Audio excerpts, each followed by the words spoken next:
इसके लिए भी आप सबसे आग्रह है। धन्यवाद।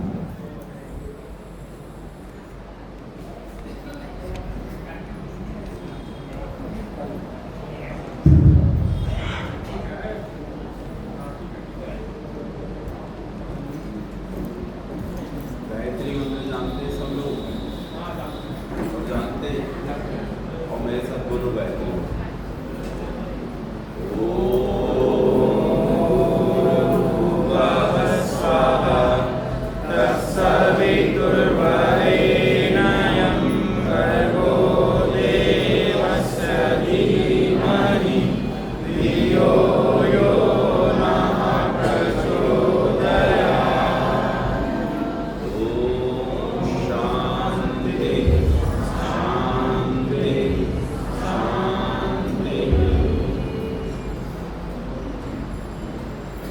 मंचस्थ आदरणीय प्रधान जी, विद्वान संचालक महोदय, ईश्वर जी और दूसरे सभी सम्मानित कार्यकर्ता आर्य समाज के, आदरणीय मुनि जी,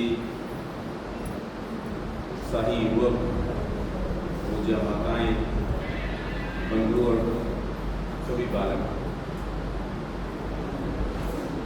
मैं जब आचार्य जी ने कहा कि दक्षिणा देंगे आप लोग, तो उस समय मैंने कुछ नेपाली रुपये देखे तो उससे मुझे लगा कि नेपाल के कार्यकर्ता भी आए हुए। फिर मैंने बाद में जैकेट भी देखी, नेपाल से आए हुए हमारे सभी आर्य समाज के आदरणीय बंधु। नेपाल और भारत सामरिक रूप से अलग अलग देश हैं, भौगोलिक रूप से अलग अलग देश हैं। नेपाल एक स्वयंभू सत्ता है, एक स्वयं प्रभुता संपन्न राष्ट्र है। उसकी स्वयं प्रभुता सदैव अक्षुण्ण रहे, बनी रहे, लेकिन उसके साथ साथ सांस्कृतिक दृष्टि से नेपाल और भारत अलग अलग राष्ट्र नहीं है। सामरिक दृष्टि से अलग होते हुए भी हम लोग सांस्कृतिक दृष्टि से एक ही। इसलिए सामान्यतः जब भारत बोला जाता है तो उस भारत में नेपाल अंतर्निहित होता है, क्योंकि संस्कृति की आत्मा जितनी भारत में प्रदीप्त होती है उससे कहीं अधिक नेपाल में प्रदीप्त होती हुई दिखाई देती है। तो संस्कृति का वाहक है नेपाल। इस दृष्टिकोण से भी नेपाल हमारे लिए सहोदर के समान। मित्रों, बंधुओं, माताओं, आइए थोड़ी सी चर्चा आज गायत्री मंत्र पर करते हैं। गायत्री मंत्र तो आप जानते ही हैं। कौन सा मंत्र है गायत्री मंत्र? वैसे कौन सा वाला है, बोल के बताओ। ये ना? अच्छा, विश्वानी देव सवितर दुरितानी, ये गायत्री मंत्र नहीं है? नहीं है? पक्का नहीं है? ये भी गायत्री मंत्र है। गायत्री तो एक छंद है। उस छंद में जितने मंत्र लिखे गए हैं उन सबको गायत्री मंत्र कहा जा सकता है, लेकिन प्रसिद्ध हो गया है ओम भूर्भुवः स्वः। वेद में गायत्री मंत्र दो प्रकार से आता है। एक बार आता है ओम शब्द और 3 व्याहृतियों के साथ, ओम भूर्भुवः स्वः। ये 3 व्याहृतियां भूर्भुवः स्वः और ओम शब्द इनके साथ भी आता है और इनके बिना भी आता है। वेद मंत्र यहाँ से भी शुरू होता है, तत्सवितुर्वरेण्यं भर्गो देवस्य धीमहि धियो यो नः प्रचोदयात्। इसमें ओम भी नहीं है, भूर्भुवः स्वः भी नहीं है। ऋग्वेद में ये व्याहृतियों के सहित आता है और अन्य स्थलों पर ये व्याहृतियों के बिना आता है। गायत्री मंत्र के बारे में एक बात प्रचलित हो गई, जो मेरी बड़ी बहन आपके बीच में अभी राधा देवी के संबंध में बहुत अच्छी अच्छी बातें कह के गई हैं। मैं आपको तो पता नहीं है। तो पिछले दिनों इनका एक वीडियो बहुत वायरल हो गया था, यही जिसमें उन्होंने सपना चौधरी शब्द कहा और बहुत मुसीबत की स्थिति आ गई थी। कोर्ट केस मुकदमे अभी कह रही थी ना कि भाई रिकॉर्ड मत करना, नहीं तो केस करवाओगे क्या कुछ पे। तो ये बहुत बुरी स्थिति में फंस गई थी। तो वो अभी एक बात आपके बीच में कह रही थी, कल शायद उन्होंने कही थी, परसों कही थी शायद। उन्होंने कहा था आजकल स्त्रियों के गायत्री मंत्र बोलने पर, बोलो, बोल सकती हैं कि नहीं बोल सकती? बोल सकती हैं?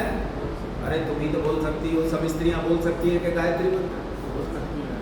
एक आचार्य जी हैं, एक बाबा जी हैं, आपने देखे होंगे लच्छेदार बालों वाले बाबा जी हैं, है ना। नाम नहीं लूंगा, तुम वैसे समझो कि मैं अनिरुद्धाचार्य की बात कर रहा हूँ। वो बाबा कहता है मंच पर बैठकर कि स्त्रियों को गायत्री मंत्र बोलने का अधिकार नहीं। देखा है कि नहीं तुमने अनिरुद्धाचार्य को? देखा है? 25% ही पुरुष है, उसमें 75% तो स्त्री है। देखा कैसे लचक के चलता है। हाँ। एक आजकल इनकी तादाद बहुत बढ़ रही है। वो कहता है स्त्रियों को गायत्री मंत्र बोलने का अधिकार नहीं। एक बाबा और है, वो पर्चे खोलता है, वो इससे भी बड़ा बाबा, किसी का भी पर्चा खोल देगा, यहाँ का वहाँ का दाएं का बाएं का, फिर आके बता देता है कि किस लिए आए हो, कहाँ से आए हो, तुम्हारा नाम क्या है, तुम्हारे माँ बाप का नाम क्या है, बता देता है कि नहीं। वो बात अलग है कि पहलगाम की घटना को नहीं बता पाया। वो बात अलग है कि पहलगाम की घटना के बारे में उसे कोई जानकारी नहीं हुई। हाँ, घर के बारे में बहुत बताता है। ऐसे फोन मेरे पास भी आते हैं। एक महोदय का फोन आया, उन्होंने फोन करके कहा कि आचार्य जी हमारे घर में एक तांत्रिक आया हुआ है। मैंने कहा फिर? बोले आचार्य जी सब बता दे रहा। क्या क्या बता दे रहा? पहले कपड़े कहाँ रखे हैं, लत्ते कहाँ रखे हैं, कहाँ जेवर रखे हैं, जड़ाऊ रखे हैं, सामान कहाँ रखा है, खाद्य कहाँ रखा है, सब उसने बता दिया। मैंने कहा पकड़ ले, इसे पकड़ ले, जाने मत देना। इससे ये क्यों पूछ रहा है कि कपड़े कहाँ रखे, बर्तन कहाँ रखे, ज्वेलरी कहाँ रखी है, तो तुझे भी पता। इससे पूछ सोने की खान कहाँ निकलेगी धरती में, इससे पूछ चांदी की खान कहाँ है, पेट्रोलियम कहाँ निकलेगा ये पूछ। इससे पूछ ओसामा बिन लादेन कहाँ छिपा हुआ है, इससे पूछ के आतंकवादी कहाँ छिपे हुए हैं। पूरा उसे कपड़े पूछ रहा है कहाँ रखे, मतलब कपड़े किस काम के। लेकिन क्या वो बता पाएगा? बोलो। ऐसे ही भविष्यवाणी करने वाले होते तो ये भविष्यवाणी करने वाले ये भी बता देते कि चीन की घुसपैठ किधर से होने वाली है और पाकिस्तान की घुसपैठ किधर से होने वाली है। आपको पता है एक टेक्नोलॉजी होती है रडार। रडार टेक्नोलॉजी से दूर तक देखा जा सकता है, पता कर लेते हैं विमान किधर से आ रहा है, सैन्य हमला किधर से हो रहा है। इस रडार टेक्नोलॉजी पर अरबों रुपया खर्च करते हैं देश, अरबों रुपया। मैं तो कहता हूँ अगर बाबा बता सकते हैं तो रडार हटाकर बाबाओं को बांध दो खंभों पर, ये सब बता देंगे किधर से घुसपैठ हो रही है, आतंकवादी किधर से आ रहा है। लेकिन क्या बता सकते हैं? नहीं बता सकते। इसलिए ये बातें निरर्थक करते हैं, इनका कोई औचित्य नहीं। वेद स्वयं कहता है कि वेद ईश्वर की कल्याणी वाणी है और मानव मात्र के लिए। जब मानव मात्र की बात आ गई तो बोलो स्त्रियां कोई एलियन है, ये बाहर से आई है, ये कोई और जाति से है, ये मनुष्य जाति के अंतर्गत नहीं आती है क्या? इसलिए ये बातें निरर्थक हैं और केवल पुरुषों की सत्ता को साबित करने वाली हैं। इसके अलावा इनका कोई और मकसद नहीं। दिल्ली में एक बहुत बड़ा सम्मेलन हुआ, गोरक्षा सम्मेलन, ये 7-8 साल पहले की बात। तो मुझे जिम्मेदारी दी गई कि मुझे 100 लड़के लेके आने, उसकी रक्षा की जिम्मेदारी मुझे दी गई। तो मैं वहाँ चला गया। तो जब हम लोग वहाँ रक्षा कर रहे थे तो वहाँ मंच पर बहुत सारे साधु संत बाबा बैठे थे और सब आकर माइक पर बोल रहे थे, लंबी लंबी फेंक रहे थे। तो वहाँ एक आर्य समाज के विद्वान भी थे, उन्हें भी बुलाया गया। और जब वो मंच पर आए तो जैसे आदत होती है हम लोगों की, तो उन्होंने मंच पे आते ही कहा कि आओ मिलकर गायत्री मंत्र का पाठ करें। और उन्होंने गायत्री मंत्र बोलना शुरू कर दिया। कुछ लोगों ने उनके साथ साथ गायत्री मंत्र बोलना शुरू कर दिया। हड़कंप आ गया, तहलका मच गया पूरे मंच पर। पीछे से दौड़कर संचालक महोदय वहां पहुंचे और उनके हाथ से माइक छीना और छीन कर बोले, ये आपने क्या कर दिया? आपने गायत्री मंत्र पढ़ दिया। यहाँ शूद्र और महिलाएं भी बैठी, शूद्रों और महिलाओं के सामने गायत्री मंत्र पढ़ना बड़ा भारी पाप हो गया है। ये तो बहुत बड़ा पाप आपने साक्षात शंकराचार्य के सामने कर डाला। लेकिन जब तक वो उन्हें रोकते तब तक तो आचार्य जी पूरा मंत्र पढ़ चुके थे। बंधुओं, ये वो समाज है जो अपने ही समाज को काटकर अपने से दूर फेंक देना चाहता है, अपने निकट लगाना नहीं चाहता है। गायत्री मंत्र पढ़ने का अधिकार परमात्मा ने प्रत्येक व्यक्ति को दिया है, प्रत्येक व्यक्ति। मैं यहीं अभी परसों शाम की बात है, मेरा एक बालक है, आईआईटी में पढ़ता है, आईआईटी मद्रास में। तो उसने कहा कि मैं संस्कृत का कुछ पढ़ना चाहता हूँ, क्योंकि उधर बेंगलोर निकट पड़ता है। तो वहाँ पर एक जगह है, मैं वहाँ जाकर पढ़ना चाहता हूँ। तो आचार्य जी मैं उनसे बात करना चाहता हूँ। मैंने कहा कर ले, फिर क्या दिक्कत है? बोले आप कॉन्फ्रेंस में रहें, मैं शास्त्र के बारे में ज़्यादा नहीं जानता, कोई बात हुई तो आप बीच में बोल पड़ना, नहीं तो बात मैं ही कर लूँगा। तो मैं खाली सुन रहा था। उसने बात की कि मैं शास्त्र पढ़ना चाहता हूँ, व्याकरण पढ़ना चाहता हूँ। वैसे तो वो मैथमेटिक्स का, इंजीनियरिंग का छात्र है, आप समझ सकते हैं, उसे भाषा ही अंग्रेजी की है। लेकिन उसने कहा कि मैं संस्कृत शास्त्र पढ़ना चाहता हूँ, व्याकरण पढ़ना चाहता हूँ, मुझे पढ़ा दीजिए, तो मुझे प्रोसेस बताइए कि मैं कैसे पढ़ूँ। तो उन्होंने पूछा उनसे कि तुम कौन हो? कौन हो पूछने का क्या मतलब है? बोलो। जाति पूछ रहे थे। क्या पूछ रहे थे? जाति पूछ रहे थे कि तुम कौन हो। उसने कहा जी मैं क्षत्रिय हूँ। बोले ठीक है, फिर तो तुम्हें कम से कम व्याकरण पढ़ने का अधिकार तो है। इसका मतलब है सब कुछ पढ़ने का अधिकार तो उन विचारों को भी नहीं। फिर वैश्यों की दशा क्या होगी और शूद्रों की दशा क्या होगी, स्त्रियों की दशा क्या होगी? ये सोच कर देखिए कि अगर मैं सारे समाज को 4 हिस्सों में बांट दूं तो 25% ब्राह्मण, 25 क्षत्रिय, 25 वैश्य और 25 शूद्र, और इसके अलावा भी बहुत कुछ बचता है। लेकिन 75% आबादी को आपने वेद से दूर कर दिया। 75% आबादी को आपने शस्त्र से दूर कर दिया।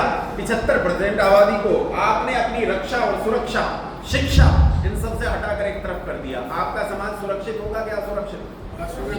बर्बाद होगा समाज। इसलिए गायत्री मंत्र का अधिकार संसार में सबको है, कोई भी ऐसा नहीं है, मानव मात्र। और बहुत बढ़िया बात कही थी अलका देवी ने। क्या कहा था उन्होंने कहा था गायत्री मंत्र का अधिकार न केवल ब्राह्मण, क्षत्रिय, वैश्य और शूद्रों को है, अभी तो मुसलमानों को भी गायत्री मंत्र पढ़ने का अधिकार है, पढ़ना चाहिए। हाँ, दीक्षा लेकर पवित्र होकर पढ़ना चाहिए।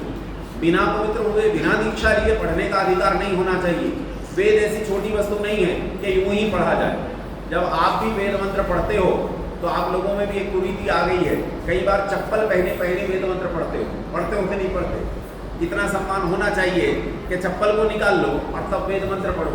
कम से कम यूं ही पड़े हुए, लेटे हुए, उल्टी सीधी मुद्रा में मत पढ़ो, सीधे बैठकर पढ़ो। जब भी वेद की बात आए तो आपकी शारीरिक स्थिति में भी एक निश्चित अनुशासन आना चाहिए, एक निश्चित अनुशीलन आना चाहिए। अगर आपकी शारीरिक स्थिति में अनुशीलन, अनुशासन नहीं है तो वेद मंत्र नहीं पढ़ना चाहिए। आजकल तो पशुओं की तरह खड़े खड़े भोजन करते हैं, चप्पल पहने पहने भोजन करते हैं, चप्पल पहने पहने अपने बड़ों को प्रणाम करते हैं, चप्पल जूता पहने पहने वेद मंत्र पढ़ लेते हैं। अब समस्या ये है कि हमारा शिष्टाचार, लोकाचार अंग्रेजों से प्रभावित हो गया है, इसलिए चीजें बदल गई। नेपाल, बिहार और इसके आसपास का लगता हुआ इलाका, ये तो फिर भी कुछ न कुछ संस्कृति बचाए हुए हैं।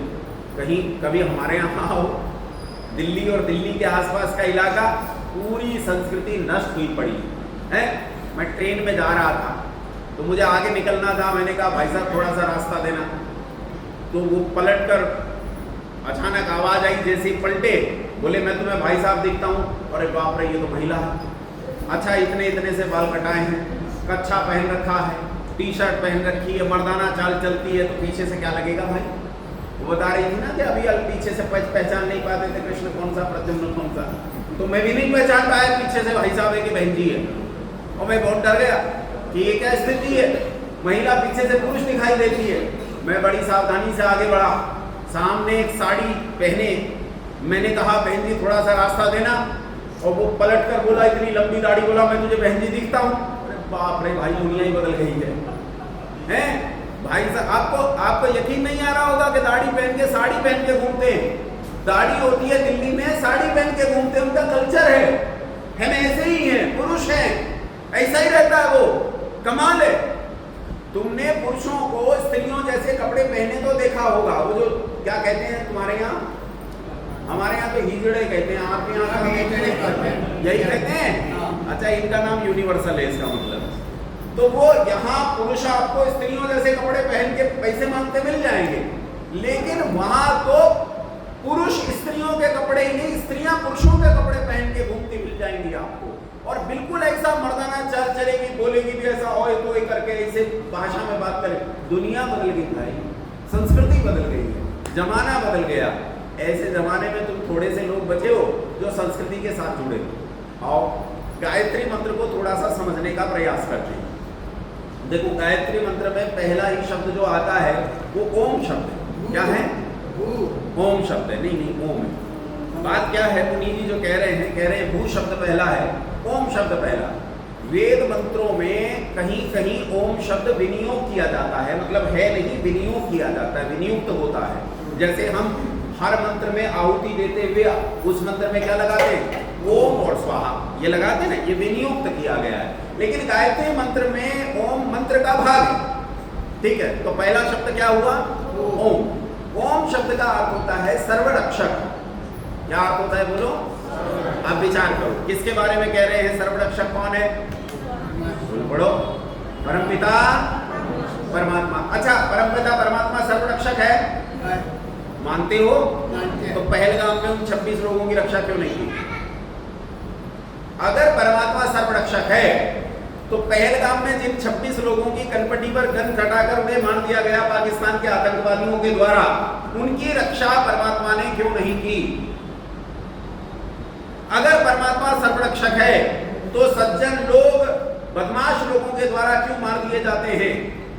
अगर परमात्मा सर्वरक्षक है तो वो ईमानदारी की रक्षा क्यों नहीं करता? भ्रष्टाचार इतना क्यों पनप रहा है?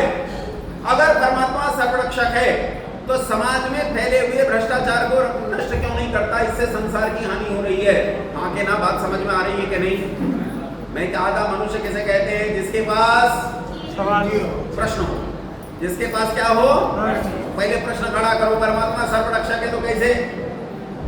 परमात्मा सर्वरक्षक है तो पहले ये बताओ, प्रश्न समझ में आया कि नहीं आया? फिर समाधान की तरफ बढ़ेंगे। परमात्मा इसी रक्षा नहीं करता। तुम समझते हो परमात्मा रक्षा कर दे, तुम मांगोगे और परमात्मा दे देगा? ऐसी रक्षा परमात्मा किसी की नहीं करता। परमात्मा के अपने काम हैं, वो उन्हीं कामों की रक्षा करता है। ध्यान से समझना, वो हमारे काम नहीं करता। कुछ लोग परमात्मा के नाम पे तुम्हें बहकाते हैं, गीत गाते हैं, क्या कहते हैं? तू 1 पैसा देगा, वो 10 लाख देगा। असल में अपने चक्कर में है, वो किसी को 10 लाख देने वाला नहीं है।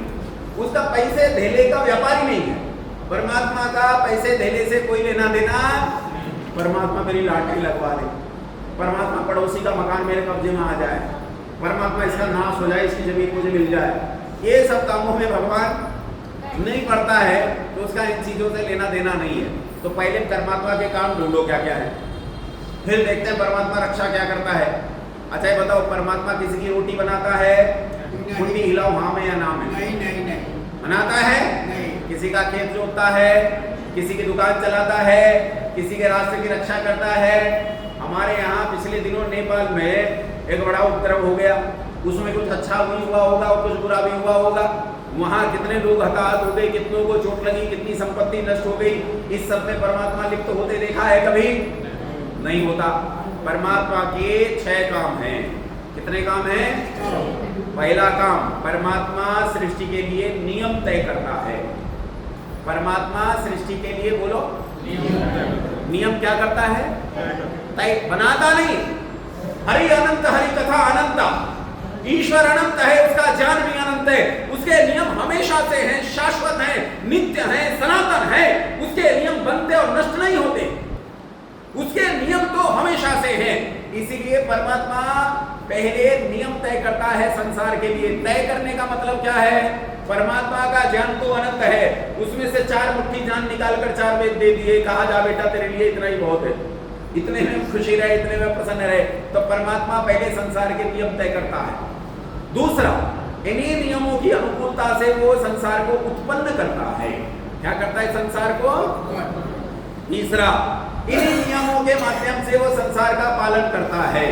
चौथा, इन्हीं नियमों के माध्यम से वो संसार का प्रलय करता है, और इन्हीं नियमों के अंतर्गत वो जीवों को उनके कर्मों का फल देता है, और इन्हीं नियमों के अंतर्गत वो साधकों को मोक्ष देता है। ये 6 काम करता है। इन 6 काम के अलावा कोई काम, तो परमात्मा रक्षा करता है इन 6 कामों की। किनकी रक्षा करता है?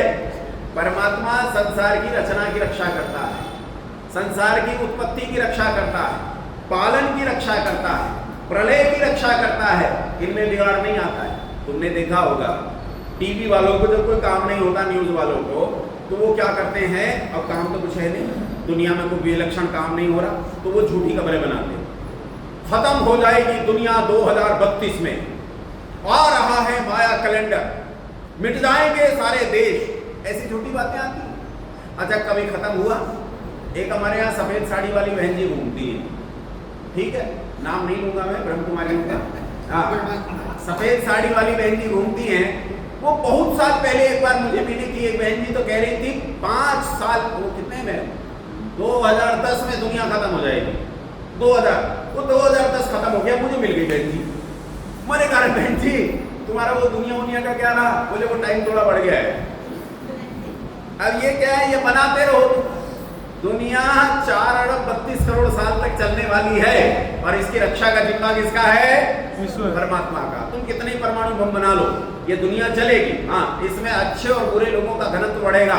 जब बुरे लोगों का घनत्व बढ़ेगा तो संसार में बुरा फैलेगा, और अच्छे लोगों का घनत्व बढ़ेगा तो संसार में अच्छे लोगों का घनत्व बढ़ाने की जिम्मेदारी किसकी?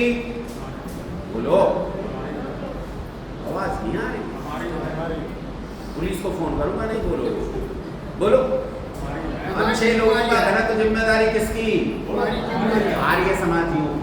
बोलो किसकी है? कौन कहता है कृणवंतो विश्वमार्यम? क्या कहता है? ये दुनिया में सारी दुनिया को क्या बनाएंगे? क्या सारी दुनिया को आर्य बनाओगे? परिवार को नहीं बना पा रहे हो, समाज को नहीं बना पा रहे हो, आसपास के लोगों को नहीं बना पा रहे हो, ये काम तो करो। दुनिया में कहीं भी कुछ बुरा होता है तो गलती किसकी है? आर्य समाजियों की, कि वो वहां अच्छा लेके नहीं गए। ये गलती किसकी है? हमारे पिता ने हमें जिम्मेदारी दी थी, कहा था दुनिया को सुधारने की जिम्मेदारी तेरी, और हम दुनिया को नहीं सुधार पाए, तो गलती किसकी है? अमेरिका में कुछ बिगाड़ हो रहा है, गलती आर्य समाजियों की, हम वहां क्यों नहीं पहुंचे? जापान में कुछ बिगाड़ हो रहा है, गलती आर्य समाजियों की, हम वहां क्यों नहीं पहुंचे? ईरान में बिगाड़ हो रहा है, जिम्मेदारी हमारी, हम ईरान में क्यों नहीं पहुंचे? पाकिस्तान में लोग दुख पा रहे हैं, जिम्मेदारी हमारी है कि हम पाकिस्तान में क्यों नहीं पहुंचे?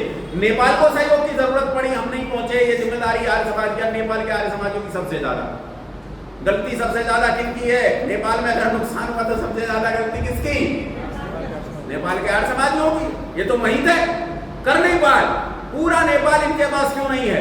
पूरे नेपाल की ताकत इनके पास क्यों नहीं है? ये इनकी कमी है। और भारत की हमारे पास क्यों नहीं है? ये हमारी कमी है। अमेरिका की, अमेरिकी आर्य समाजियों के पास क्यों नहीं है? ये गलती उनकी है। हम जहां हैं, हमें याद रखना चाहिए, हम मिशनरी हैं।